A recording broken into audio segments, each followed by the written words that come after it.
What's up, YouTube? I'm Mike, and today I'm back with a quick video. I've tried to shoot this a couple of times, but my camera's wobbly, probably because of the low light situation.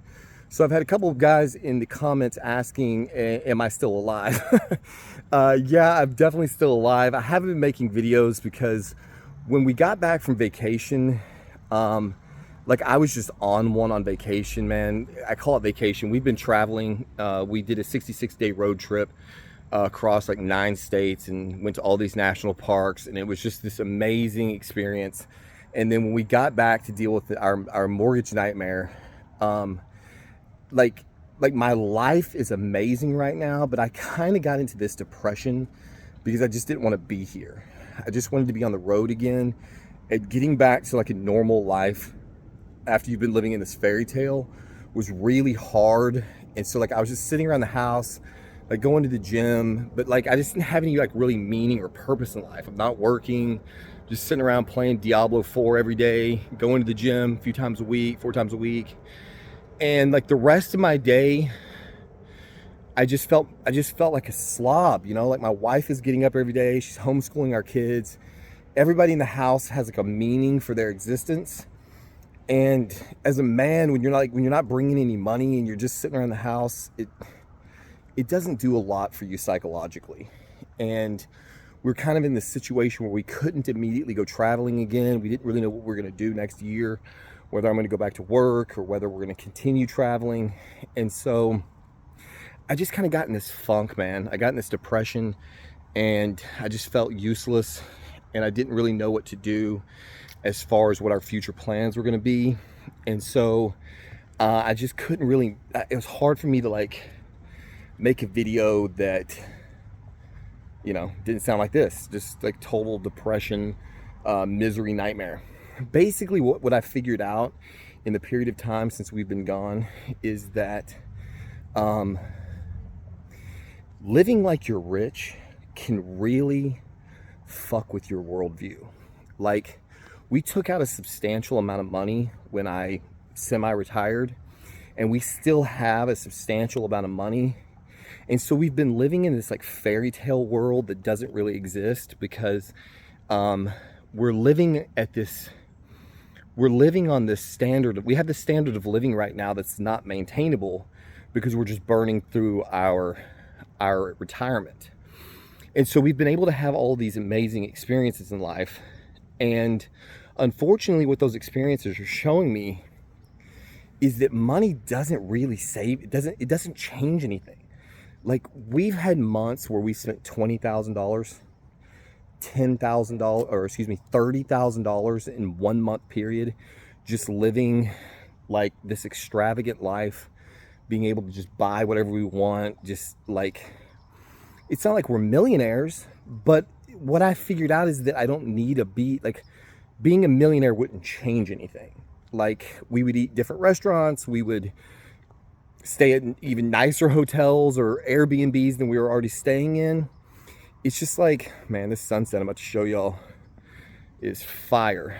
That's the thing, like, I've showed you guys so many beautiful scenes. Well, actually I didn't, because I didn't record a lot of video when I was traveling, but here, check out the sunset. It's probably not gonna come through on this camera. Yeah, can't see it at all. Well, that's pointless. It's beautiful purple and red and the pinks, and the sky's on fire. Anyway, so I digress. I've had a hard time getting back in front of the camera because I didn't want to shoot some miserable poor me. Oh my God, I've just been living a fairy tale life, and now that I'm back to some kind of reality, it sucks. So here's the deal. I'm going to keep this one short, and then I'm going to try to commit myself to making some other videos breaking down everything that's been going on so that you guys get a better understanding. What you care about most right now is to know that I never stopped running 500 milligrams of test, 100 milligrams of tren. I've been on that since the last video. I've been on, I don't even know how long I've been on it. I've been on it for a very long time. My cycle is going amazing. I feel amazing. My life and my relationship with my kids, my wife, is better than it has ever been.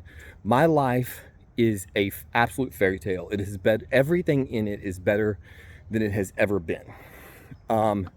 I decided, however, that having sex 2 times a day, exactly the way I wanted to, was not enough for me, because nothing's ever enough for me. And I decided that at 43, with all of the things that I was taking, that I was still not performing basically like a 16-year-old porn star. And I want to be able to do that. So about 6 weeks ago, I added to my cycle 300 milligrams of Masteron. And that did, in fact, turn me into my neighbors are out here, a 16-year-old porn star. I swear to God, I know this doesn't make any sense pharmacologically, but I swear I feel like the Masteron makes my dick bigger. It looks bigger, it's firmer, and it functions on command. It's like I don't need my girl to do anything to get me in the game. All she has to do is be like, you want to? Yes. Instantly hard. Full erection, total control. I mean, the cycle that I'm on, if there was a porn star cycle, this is it. Like, I stay hard and vascular and peeled and lean. I'm still up 200 pounds lean, probably sub 10% body fat. Everything is just everything is exactly as good as I said it was in the last video. Nothing has changed. Nothing has gotten worse, except that I added 300 milligrams of Masteron for some reasons that I'll try to go into in detail in previous videos. So I'm taking 160 milligrams of telmisartan per day, which keeps my blood pressure in check. I'm getting some phenomenal blood pressure readings right now. I routinely have sub 120/80 blood pressure. I did a uric acid test with the new home meter that I've got. My kidneys seem to be functioning. At least my uric acid is good. I have no signs of kidney problems. AST, ALT levels are all in the range. My resting pulse is a little high because I'm running 5 IUs of GH now per day, 2.5 in the morning, 2.5 in the evening. So I have some resting pulses in the 80s and the 90s, which is not ideal, but it leads to a lot of calorie burn. So I'm staying nice and lean and fucking shredded and peeled and vascular, and I look like the Incredible Hulk. So I take a single 1 milligram of Arimidex every other day, and I take a 1/4 milligram of cabergoline twice a week. That is, and Nexium. Holy shit. I have to take Nexium because I also take 5 milligrams of Cialis, and the Nexium is a requirement, or I have horrific heartburn. It just makes me want to kill myself. Heartburn like you would not believe. Nexium, boom, knocks it out. So maybe this is what should be called the porn star / death cycle, because the bad news is my cholesterol is 250 to 280 and I don't care. I'm not doing anything to change it. So I don't know that I'm going to run 900 milligrams of gear indefinitely. I haven't decided about that yet. I feel amazing, but I'm considering dropping my test to 200, the Tren at 100, the Masteron at 300, so I can get back down into that 600 milligram per month dose that I was on. I don't really think I need the 500 milligrams of test to accomplish all the things that I'm trying to accomplish. I may be wrong. Right now, and at least for the foreseeable future, probably I'm going to say a minimum of another 6 weeks. I'm going to keep things as they are. 500 milligrams test E, 100 milligrams Tren E, 300 milligrams Masteron E with all of the ancillary drugs, and we're going to keep things rolling. And I'm going to keep enjoying this. I'm going to keep enjoy feeling like a 16-year-old kid again, and having phenomenal sex with my wife until we decide what we are doing in the course of the next year. I was planning, honestly, on going back to work. I was honestly planning on pulling the plug on everything and saying, you know what, we've had enough fun. We need to buckle down and do the right thing with these kids and get your ass back to work and be a normal human being again. I was considering trying to go back to work for my previous employer, but I just don't know how I feel about it yet. I sent out a feeler last night to one of the guys I used to work for to like see if that was even be in the cards, and he was kind of vague in his response. It was like not a no, but not a, it definitely wasn't a man, would you please come back tomorrow? As you might imagine, I was a little bit wild around the office on all this shit. So it's like, on the one hand, I've got 20 years of industry experience. I was the #1 salesman in the company for 1 year. I basically killed it constantly for this company, but I'm a head case, and so I'm a lot to deal with. And so it's kind of like, I think they're probably in kind of a situation where it's like, I don't know, you know, do we really want to do this again with this guy? Like, yeah, he's good at his job, but he comes with a lot of baggage. The problem is that they're going to have to figure out is if I decide to stay in Dallas, I'm probably going to stay in the industry that I'm in. So I'm afraid this company is eventually going to have a decision to make. It's like, Mike's a nutcase in a lot of ways, and he definitely rocks the boat regularly. But he's a solid, dependable performer. And he's crazy as fuck. Do we want this guy working for us? Or do we want this guy working for our competition where he's going to make it his single, like, sole reason for living in coming after us and taking every bit of business he can get from us? You know, I mean, I'm not saying that mean. Like, I love all the guys that I used to work for. But the thing of it is like, if I have to go to work for the competition, for what used to be the competition, my job is going to be to do in sales.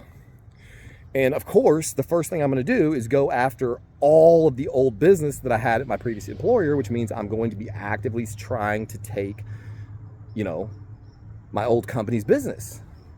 It's not personal, it's just business. So if one of you guys happens to be watching this, let's have some talks. Because I don't want it to go down like that, man. Like, I worked for these guys for a long time, and I want to stay friends, and I would hate to have to go back and compete against those guys. But like I said, option number 2 is I don't go back to work this year. My wife and I and the kids double and triple down on our travel plans, and we book a transatlantic cruise for this coming spring, where we cruise to Europe and spend some time traveling around Italy and Spain and France, probably at a minimum. That's option number 2. Option number 2 is very enticing. It's also very expensive, but I mean, so that's where we're at. We'll see where it goes. This is the first video I've made in many months, so there's so much that I could talk about, and I don't want to cram it all into one video and just make it like this diarrhea of the mouth explanation of what's been going on. When I got back into town, one of the biggest reasons I quit making videos is I went through kind of a depression. Like I said, I think I mentioned this earlier in the video, and I'll get to that later. But so there you have it. That's what's been going on. I'm going to try to do my best to keep doing these little walks while the weather is good, and catch you guys up on all the details about what's going on. I meant to do some videos showing off all the pictures of all the beautiful places that I went and talk about my experiences in some of these national parks that we went to. But honestly, it was like every time I would sit down to do one of those videos, I would just get depressed, because I'm like, I don't want to fucking do this video. I just want to get in the car and go see some more shit. Like, I'm not done having these experiences. But I really do, for posterity's sake, need to document all that stuff, because it was really amazing. And so I'm going to try to get that done soon. So there you have it. Cut this video short. See if anybody's out there even still interested in hearing about all of my bullshit. And if so, leave some comments in this video below, and I will try to make a concerted effort at cranking out more content in the near future. As a teaser, I will say there's one other reason. There's one other reason I stopped making these videos, and it's because I started a side project, social media project, that kind of turned into OnlyFans again. I haven't published it. It's kind of hidden. It's like it's out there, but you can't find it unless you know where to look. And we haven't decided whether we feel comfortable with it again. So, like, I haven't talked about it on here, and I'm not giving you the link right now. No, I mean, we had a lot of people from this YouTube channel that were watching our OnlyFans before. A surprising number, even at $50 a month, there was a surprising number of people who were subscribing.